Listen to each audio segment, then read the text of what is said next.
Allô et bienvenue dans le 6e épisode du podcast Un cancer de cœur, toujours accompagné de mon conjoint Michel.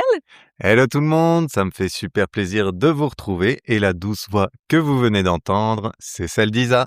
Aujourd'hui, on va parler comment vivre avec le cancer et pas laisser le cancer diriger votre vie. On a quelques petites anecdotes plutôt sympas à partager avec vous. Ouais, et on espère que le dernier épisode avec Mélanie, il vous a plu. Et vous verrez que même les aides-soignantes, les infirmières, les infirmiers, les médecins, ils peuvent aussi être atteints du cancer. Voilà. Donc, si vous l'avez pas écouté, foncez. Il est super intéressant. Et Mélanie, elle a une expérience unique avec son parcours, car justement, elle est aide-soignante. Les remerciements.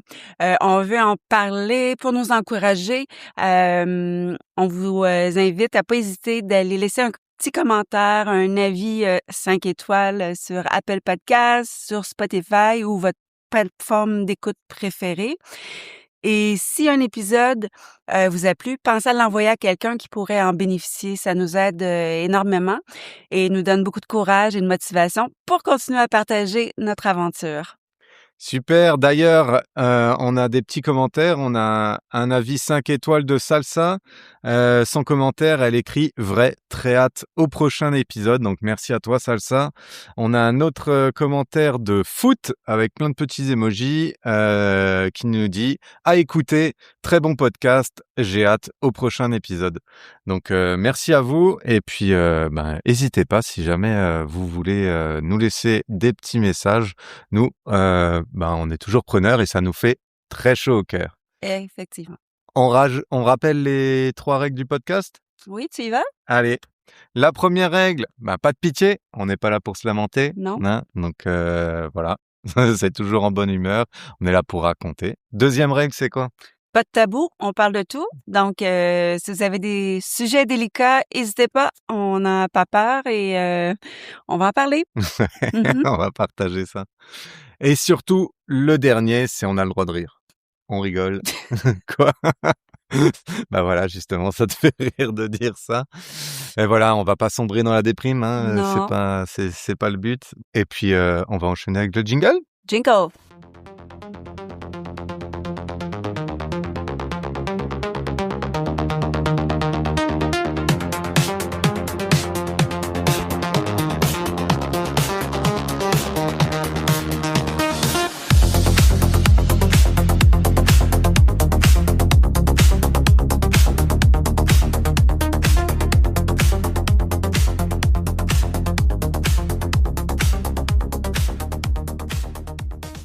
Bon, comme on l'a dit, ne pas laisser le cancer dicter votre vie. Et pour ça, on a plein de petites astuces pour vous.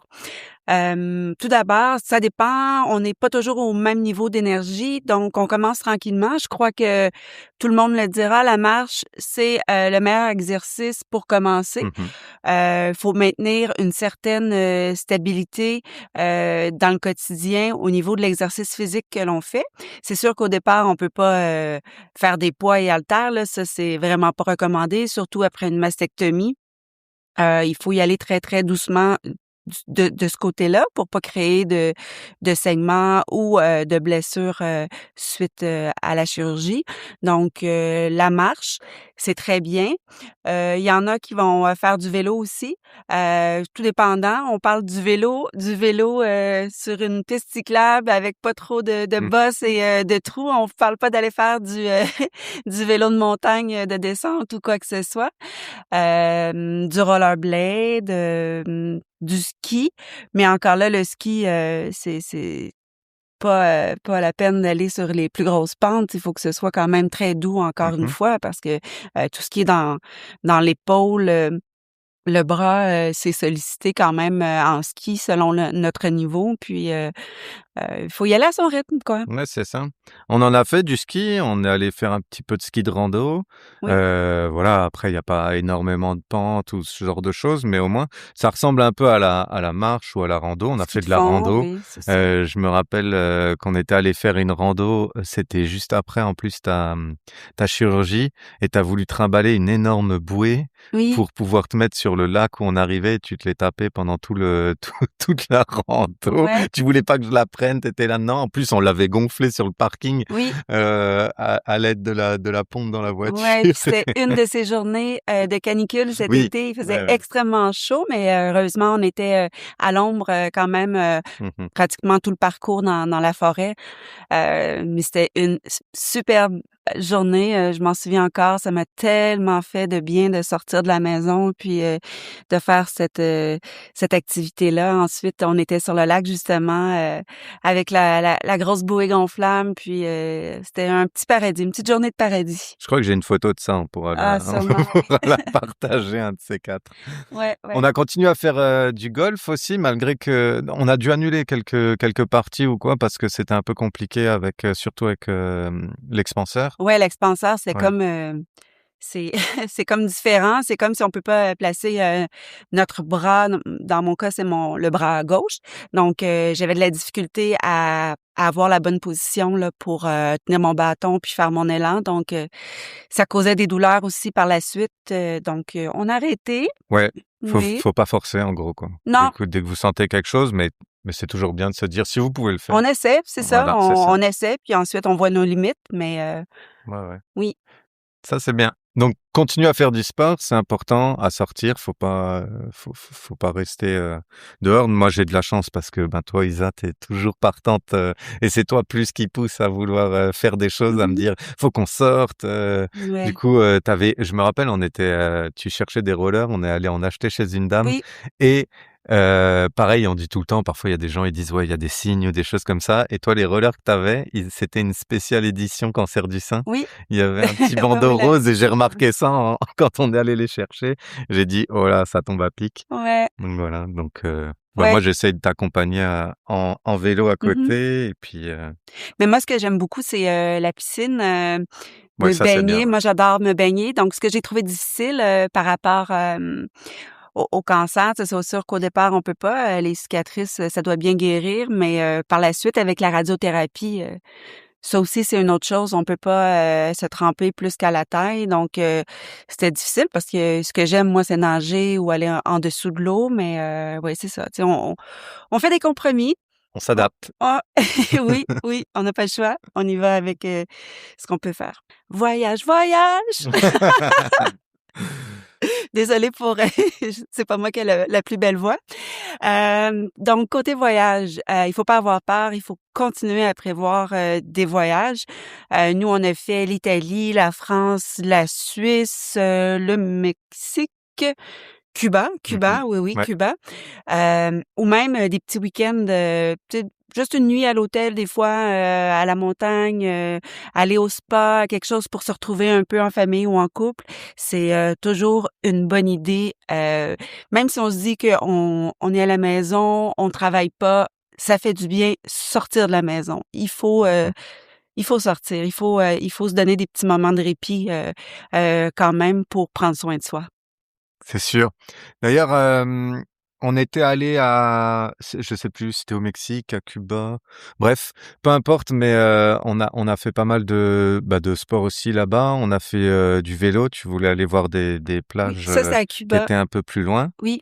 Au niveau du soleil, c'est important, faut peut-être le dire, après une mastecto, c'était un peu compliqué. Tu avais acheté pas mal c'était quoi des Les écrans solaires, les Ouais, crèmes. et puis aussi tu Mmh. mettais souvent des sortes de hauts ou des choses comme ça qui étaient à manches longues ou Ouais. quoi pour pas qu'il y ait d'impact de soleil. C'était quoi un peu les recommandations que tu avais par rapport à Ben, ça? en fait, c'est de pas s'exposer au soleil directement, hein. Donc on essaie de mettre des vêtements couvrants, des chapeaux, tout pour protéger sa peau.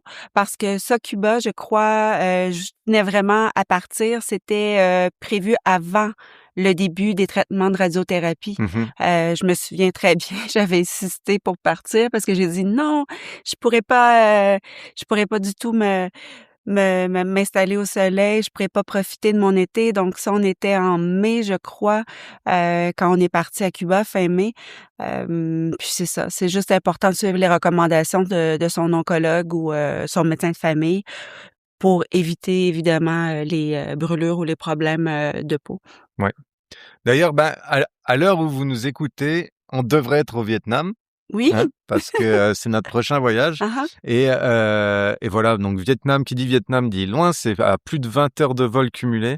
Donc en gros, c'est possible de le faire. Hein. Tu as demandé à ton médecin s'il y avait une contre-indication à faire autant d'avions ou à voir. Donc il t'a donné pas mal de choses à respecter au niveau que ce soit vaccin, traitement. Peut-être ça serait intéressant si tu t'expliquais ça pour les personnes qui veulent justement voyager ou prendre l'avion Ouais. pendant longtemps. Ben, tu sais, avec le tamoxifène, je sais pas si c'est tous les médicaments d'hormonothérapie, mais moi, avec le tamoxifène, dans mon cas, le plus grand danger, c'est de faire un caillot ou une embolie. Donc, au départ, je demande à mon cardiologue, est-ce que je devrais pas prendre des bas de contention pour éviter que justement, j'ai les pieds qui enflent parce que moi, les pieds, j'ai les pieds qui enflent beaucoup les chevilles quand je prends l'avion longtemps. Donc, ça m'inquiétait avec le tamoxifène. Puis finalement, non. Lui m'avait conseillé de prendre du bébé aspirine 3 jours avant mon départ. Puis 3 jours avant mon vol de retour pour éviter les complications. Ça s'est super bien passé. J'ai pas trop eu les pieds enflés. Il m'avait dit de me lever souvent, à toutes les heures, faire quelques pas, dans l'allée, dans l'avion. Donc ça aussi, je l'ai fait. Puis bouger, toujours essayer de bouger un peu les chevilles, tu sais, faire comme se mettre sur les orteils talons en position assise. Ça aussi, ça stimule, la circulation. Donc oui, j'ai suivi, tous ces conseils, de ce côté-là, puis ça s'est bien passé. Et pour la réservation des sièges, pensez-y, parce que souvent on se dit ah tiens, je vais réserver le hublot, je vais réserver L'aller. et justement là ça se fait plus prioriser l'aller parce que vous allez vous lever souvent. Donc je sais que toi Mmh. tout de suite on avait réservé un siège comme ça et puis moi je m'étais mis au milieu comme ça tu pouvais t'avais besoin de déranger personne, tu te Non, levais c'est quand ça. t'avais besoin. Et là pour les 20 heures, t'as dû arrêter J'ai le arrêté le ouais. tamoxifène. Oui, j'ai arrêté l'hormonothérapie parce que c'est vraiment un plus long vol. Puis en même temps, vu que je me fais, opérer, au retour, du Vietnam, ça allait c'était la meilleure recommandation là pour éviter, les complications. Donc présentement, je suis, en arrêt de tamoxifène depuis 3 semaines.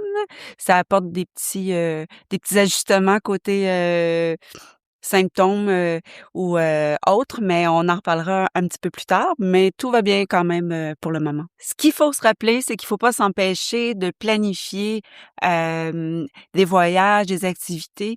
On doit pas, attendre d'avoir une date qui nous est indiquée quand on est parfois, trop, dans l'attente, ça peut nous empêcher justement de faire, un voyage auquel on pensait depuis un certain temps, mais là, on se dit: «Ah, j'attends un appel pour ma Mmh. chirurgie, j'attends un appel pour un traitement ou quoi que ce soit». Donc moi, je trouve que on doit vraiment, prendre notre désir en main, puis de regarder, de suivre nos envies. Comme en ce moment, je suis au Vietnam, puis pourtant on m'avait proposé, une date de chirurgie en janvier. Pratiquement, en ce moment, mais j'ai expliqué que j'avais un voyage de planifié Mmh. à l'extérieur pour 2 semaines et demie. Donc tout de suite, la planification des chirurgies m'ont dit: «Pas de problème, on va vous le remettre, dans 1 mois». Donc c'est parfait. Il y a toujours des façons de s'organiser. Puis dans mon cas, vu que c'était pas une chirurgie qui était urgente, on parle de reconstruction, c'était plus facile. Tu vas pas mourir, hein, moi? Mais non. Alors c'est bon. On peut rester en vacances. On peut. Ouais, de pas prendre les peut-être en fait en considération Mmh. dans le sens où combien de fois ils nous ont dit: «Ah, ça va être peut-être, ce mois-ci ou Mmh. peut-être ce mois» et ça change tout le temps. Ouais. Donc parfois il y a à part les débuts de traitement, où là c'est un peu plus compliqué quand, ils t'ont dit de commencer, la radiothérapie. Mmh. Là, bien sûr, malheureusement, on pouvait pas changer. Et puis toi, tu étais embêté parce que, aussi, tu avais prévu de partir, en vacances. C'était ça, tu avais dit Oui, Cuba. ben On devait partir un peu après. je voulais partir, absolument avant la radiothérapie Mmh. parce que sinon tout le temps repousser, ben, ça finit qu'on fait rien puis, Ouais, on c'est ça. regrette après de pas avoir pris une décision, de pas avoir bougé, d'avoir suivi, c'est ça, nos envies de partir parce qu'ensuite de ça, j'ai dit: «Ah, je pourrais pas me baigner dans la mer de l'été, ni dans la Mmh. piscine, Ouais. je pourrais pas m'exposer au soleil», je voulais vraiment partir. C'était, Ouais, ça, je m'en rappelle bien parce que tu étais vraiment pas contente à ce moment-là. Tu as dit: «Ouais, non, j'avais prévu de partir dans 2 semaines», parce que tu voulais partir 2 ouais, semaines plus tard et ouais. puis finalement, ils t'ont dit: «Non, c'est là que ça commence» et là, j'ai vu que ça allait pas, tu étais vraiment pas bien. Donc je me rappelle que j'ai fait un truc que j'ai rarement fait, Mmh. mais je pense que s'il fallait, je le referais. C'est qu'avant de partir travailler, je t'ai donné ma carte de crédit et je t'ai dit: «Tu nous réserves un voyage Mmh. et ce soir quand je reviens, faut qu'on ait un voyage où on part, tout de suite», c'était quoi? Il restait encore 2 jours et puis il fallait qu'on parte. Ouais, C'est quelque chose comme ça. c'était vraiment dernière minute, ouais. Donc j'ai dit: «Vas-y, prends un truc, on va au soleil, n'importe où, je m'en fous, Mmh. mais fallait que tu ça parce que, non, sinon ça allait pas être, Ouais, puis ça allait en plus, pas être sympa». Là, tu partais pour, la radiothérapie. En ouais, plus, tu avais beaucoup de séances. C'était pas j'avais genre 20 traitements, mais ouais. au départ, tu sais, quand même, quand on débute, on avait, le moulage planifié, plus les scans et tout ça, donc j j'aurais pas pu, partir en voyage avant, la fin des traitements qui ça s'est terminé au début de août, donc Ouais. Le moulage, c'est quoi? C'est quand ils prennent les dimensions et qu'ils te font des tatous et tout ça? ouais, c'est ça, ben, en fait, Explique un peu pour, ceux qui savent pas. Moi, je sais pas en fait. Mais ils font un genre de moulage, on est étendu sur, une table, puis, quand c'est, de la radiothérapie pour un cancer du sein, donc les bras doivent être, au-dessus de la tête et pour empêcher le mouvement, parce qu'on s'entend, les rayons sont envoyés à des endroits précis, il faut pas qu'il y ait de mouvement du tout, du corps, donc c'est comme une coquille en fait, qui est moulée, à nos bras, nos épaules, pour justement, que ce soit, le plus efficace possible, lors des traitements, puis qu'il y ait pas de marge d'erreur. Donc oui, ça, c'était le moulage. Puis ensuite de ça, il y a les, tatous, les fameux tatous qui vont, permettre à la machine de reconnaître les points, pour, qui délimitent la zone où, les rayons doivent être envoyés. mmh Mmh. que c'est des petites croix qu'ils mettent ou des points, Non, c'est en un tatouage? point. J'avais Ouais, 4 points qui OK. délimitaient, le périmètre, là. Ça se voit pas, on s'entend, c'est Ça se voit, mais ah c'est ouais? petit, mais il y a certaines ça dépend qui fait, je crois, le tatou, là. Il y a des je sais que j'ai vu sur les groupes sur Facebook que parfois les femmes disent, «Ah, c'est gros, celui surtout entre les 2 seins, quand je me mets en maillot, c'est visible». Mais moi, c'est très, très petit, donc Oui, ça se voit à peine, ouais. je les ai jamais vus.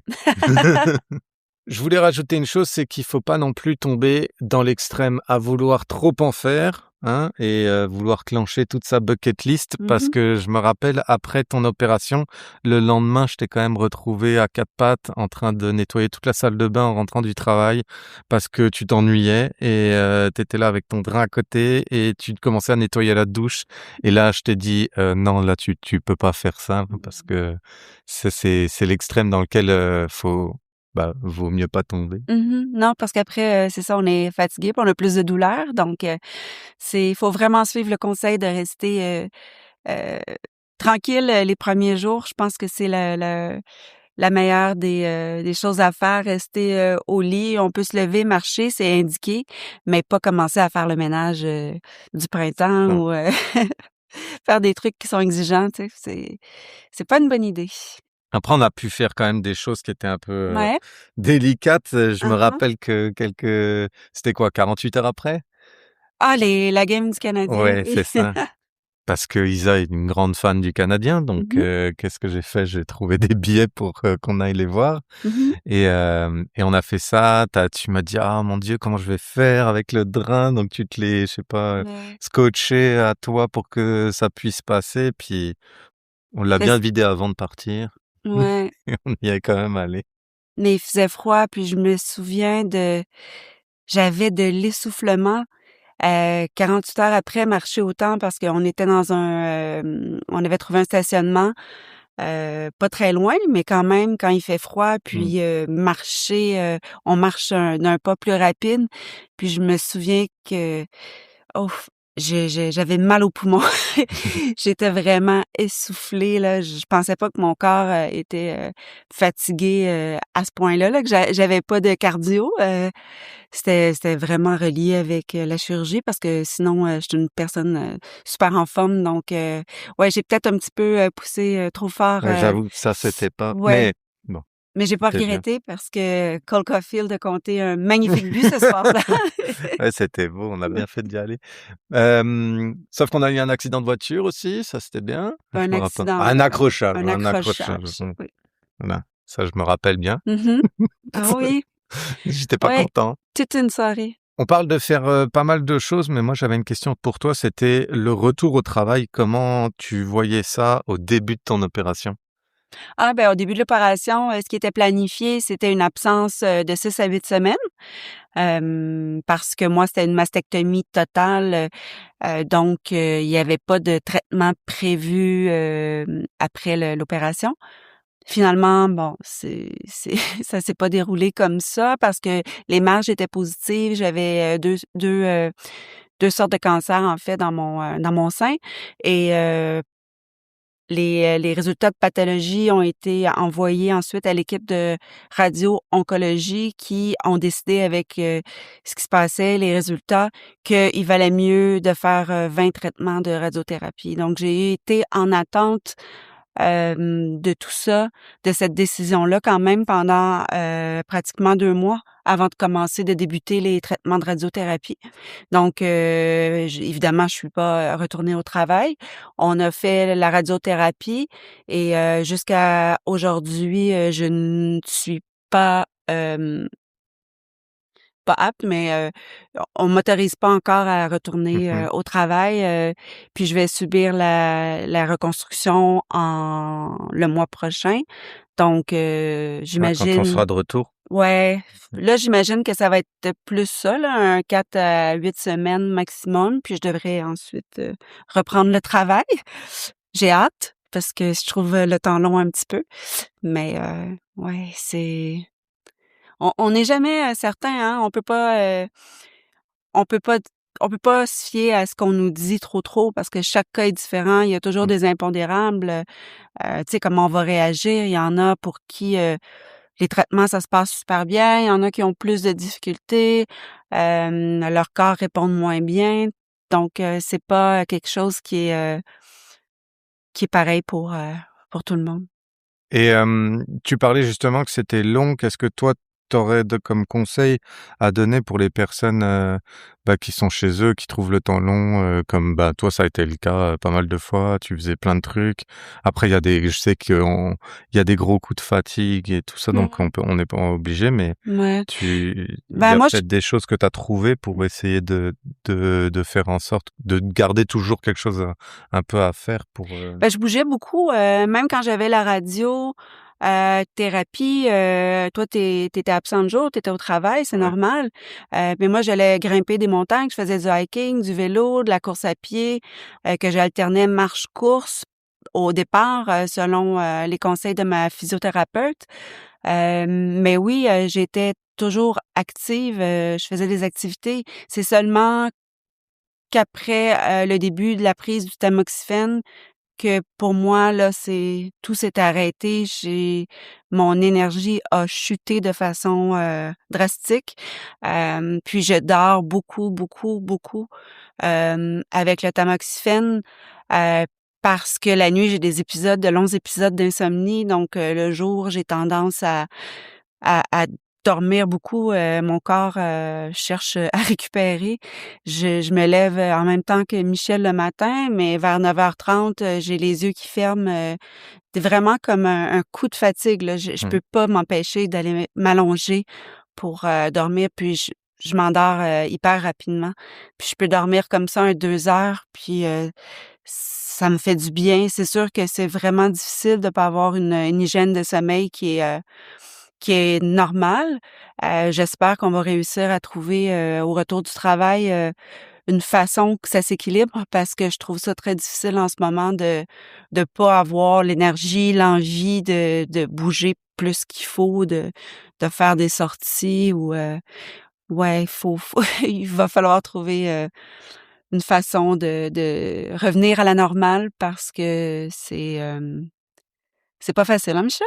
Ah, ça, c'est un truc qui revient souvent où toi, tu t'inquiètes beaucoup, mais je pense qu'il faut écouter son corps et puis, surtout dans des moments comme ça, si t'es fatigué, pas forcer et et puis, te reposer quand t'as envie de te reposer et Ouais, tout mais ça. c'est une fatigue qui est étrange parce que c'est pas une fatigue qui est suite à du sport ou Mmh. à, tu sais, à une dépense énergétique, là. C'est vraiment une fatigue qui arrive comme ça, puis c'est vraiment, je crois, l'insomnie qui fait ça, mais ouais, c'est lourd, c'est très, très lourd à gérer. J'ai hâte de faire des nuits complètes, de 8 heures sans me réveiller. Ouais, sans parler des bouffées de chaleur aussi qui te Ouais, réveillent et tout ça, ça c'est les jambes, le mal de jambes, dans les jambes, ouais, ça c'est aussi, mais là, ça va mieux depuis, les 3 semaines que j'ai arrêté le tamoxifène. On ah bah dirait que oui, j'ai beaucoup moins mal aux jambes. mais il Donc faut ça, c'est un beau, c'est un beau dénouement de ce côté-là, mais qui sait, quand je vais reprendre le tamoxifène, peut-être que tout va se placer. On sait pas, c'est à voir. ouais, Je vais vous en donner des nouvelles assurément de toute façon. on va voir. Bah, ce qui est sûr, c'est qu'il faut pas l'arrêter, c'est ce que tout le monde l'a dit, même les Oui. rendez-vous qu'on a fait avec ton oncologue où il Mmh. expliquait, ça, voilà, je me rappelle, il m'a dit à un moment: «Ah, vous pourrez vérifier si elle prend bien ses pilules». J'étais là: non, je vais pas regarder ça». C'est ça moi, j'ai toujours dit: «Ça reste ton choix». À un moment, tu voulais Ouais. plus d'ailleurs, Ah, je t'avais voulais tout dit, arrêter, ouais. tu étais au bout du bout, tu m'as dit: «Moi, c'est fini, je fais plus ça». Ah, je Heu, disais même: «Je comprends pas pourquoi des patients ont pas fait des des poursuites à la compagnie pharmaceutique qui produit ce médicament-là, parce que ça a aucun sens, ça nous fait passer, chaud à froid au niveau des émotions. On est, hyper joyeuse, on se sent, super bien, puis, 5 minutes, ensuite, on devient un monstre, on supporte personne, puis on devient, vraiment très désagréable avec les gens dans notre entourage. Donc, puis c'est pas nous, on le sent, on le sait que c'est pas nous, là, mais c'est difficile pour les autres, on en est conscient, mais que voulez-vous qu'on fasse? Donc, j'ai été consulter encore une fois l'oncologue pour lui expliquer tout ça, lui dire mes effets secondaires, lui dire, mes maux de jambes, mon insomnie, mon caractère de merde. mmh, Puis, il m'a prescrit, un médicament, je crois que c'est un médicament pour l'anxiété, à la plus petite dose. Puis finalement, ça a fait un miracle. Ça l'a stabilisé, mon humeur, je pense que ça a pris, 3 semaines. Heu, avant que ce soit, placé, comme il faut. mmh. Mais ça a été, waouh, toute une différence. J'encourage tout Ouais, le monde qui vivent, les effets secondaires, là, soit même au niveau des bouffées de chaleur, là, c'est le jour et la nuit. Donc, gênez-vous pas, allez, voir votre oncologue ou votre médecin traitant familial ou quoi que ce soit, puis ils ont des solutions pour nous aider. Il faut pas lâcher le tamoxifène, c'est l'hormonothérapie, ça sauve des vies, ça aide énormément pour, empêcher les récidives. Donc, ouais, préventif, ouais. allez voir, discutez-en avec votre professionnel de la santé, c'est hyper important. Il y a toujours des solutions, au moins à 99 du temps. Je me rappelle quand on est rentré en France, tu as rencontré des amis qui sont, médecins et d'autres Mmh. qui sont, manip radio et pareil, ils t'avaient dit ça, bah, c'était au moment où tu disais: «Moi, c'est bon, quand je rentre, c'est terminé, je veux Mmh plus en entendre parler». mh. Mmh. Ils te l'ont aussi dit parce que c'était important. Moi, j'en ai aucune idée, donc je te Ouais. je savais pas trop quoi te dire à part que si quelque chose te convient pas, il faut pas le faire Ah et oui, tout ça, mais j'avais plus de patience. Tu parles du voyage, tu sais, j'étais, mais eux te l'ont pauvre, dit, ouais. à l'aéroport, la queue, en tout cas, ça a changé Ah de oui! Ah, j'avais oublié ah, ça! Ah, la queue, à un moment, on faisait la queue à un endroit mmh et tout le monde faisait la queue à ce même endroit et pour d'un coup l'embarquement, c'est ouais ça? et en fait, ils ont fermé le guichet et puis ils ont ouvert comme au supermarché là, quand ils ferment une caisse et qu'ils ouvrent une à côté, il y en a toujours qui sont derrière vous là et qui foncent sans vous laisser passer et on s'est retrouvés tout derrière Ouais, et tu as pété un câble. ouais. Je me rappelle L'agent de bord, au sol, l'hôtesse de l'air, elle a pris, elle t'a dit: «Mais c'est quoi ça?» En plus, tu l'as allumé avec ton accent canadien, elle a rien compris. Ah non, c'était très, très drôle ça. ouais. Ouais, ouais, Ah ouais. non, j'avais pas de patience, Mmh. là. Ici, on dit la mèche courte, là, c'était pas drôle. Un bâton de Ah dynamite. ouais. On va clore, cet épisode en rappelant que il faut penser à soi, pas s'empêcher de faire ce qu'on a envie. Comme moi, j'aime les voyages, j'adore la chaleur. Je me souviens, là, je sais pas pourquoi je vais parler de ça. Je viens de me souvenir qu'on avait monté, il y avait une, montagne à Holguín. Est-ce que tu te souviens, avec 456 marches Ah oui, pour, ouais, avant qu'on prenne l'avion. ouais, ouais, Mmh. ouais, juste, la dernière journée, en fait, puis il faisait très, très chaud. Il faisait 37, à part l'humidité et j'ai décidé: «Ah, je le fais». Mmh. C'était pas planifié, mais j'ai décidé: «Ah, je le fais». C'est certain que j'ai fait des arrêts, en grimpant là, parce que c'était intense la chaleur et tout ça, mais j'étais contente de l'avoir fait, tu sais. Autant que ce soit, des activités comme ça que si vous êtes plus du genre Heu, à lire sur la plage, ben, allez lire sur la plage. S'il y en a que c'est plus des marches, en nature, allez faire, de la marche en nature, mais l'important, c'est de s'écouter puis de profiter quand même des beaux moments, des belles journées où on se sent bien. Je crois que c'est, la plus belle des récompenses qu'on peut se donner parce qu'on passe à travers beaucoup, quand on a des traitements, des chirurgies, la maladie, c'est pas, toujours facile. Donc, c'est à peu près ça. Toi, est-ce que tu avais une chose à dire, Bah, moi, je vais remercier tout le sur monde ça? encore pour leur écoute. Ça Oui. fait toujours plaisir. Et puis, comme d'habitude, on se retrouve la semaine prochaine et je vais laisser la conclusion à Isa. Ici, on a un cancer, mais on reste 2 cœurs à le combattre. Donc, prenez soin de vous. À plusieurs, on va s'en sortir. Bye. Bye.